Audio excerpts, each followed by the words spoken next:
राजा और लालची मंत्री की कहानी। शिक्षा। राजा और लालची मंत्री की कहानी से हमें शिक्षा मिलती है कि लालच में आकर कभी भी किसी को अनावश्यक रूप से परेशान नहीं करना चाहिए। एक बार की बात है, राजा के राज्य में बहुत तेज तूफान आया, जिसके कारण कोई भी मछुआरा मछली पकड़ने के लिए समुद्र में नहीं जा सका। उस दिन राजा को भोजन में मछलियाँ नहीं मिली, जिससे राजा बहुत उदास हो गया। राजा ने जब अपने मंत्रियों से इस बारे में पूछा, उन्होंने बतलाया कि इतने तेज तूफान में समुद्र में मछली पकड़ने जाना अपनी जान पर खेलने की समान है, इसलिए कोई भी मछुआरा समुद्र में नहीं जा रहा है। राजा ने घोषणा करवाई कि जो भी समुद्र से ताजी मछलियाँ लाएगा, उसे मुहंग मांगा इनाम दिया जाएगा। राजा की घोषणा सुनकर मछुआरों के मन में लालच तो आया, किंतु कोई भी मछुआरा अपनी जान जोखिम में डालने के लिए तैयार नहीं हुआ। उसी राज्य में एक बहुत ही गरीब मछुआरा रहता था। उसे जब राजा की इस घोषणा का पता चला, तो अपनी दरिद्रता दूर करने के लिए वह अपनी जान की परवाह किए बगैर समुद्र में चला गया। समुद्र में उसने जाल फेंका, जिसमें कई बड़ी बड़ी मछलियां फंस गई।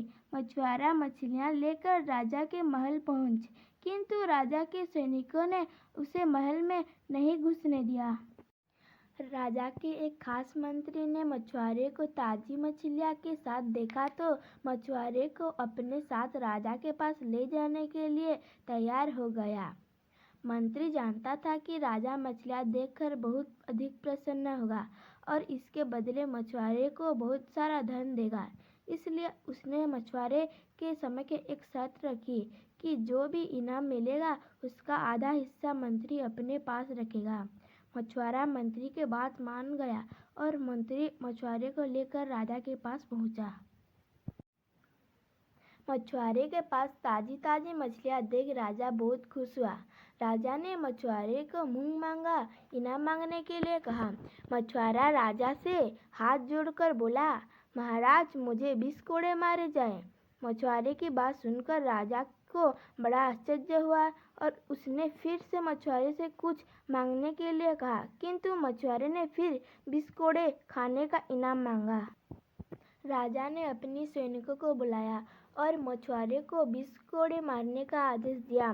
सैनिकों ने मछुआरे को कोड़े मारना शुरू किया।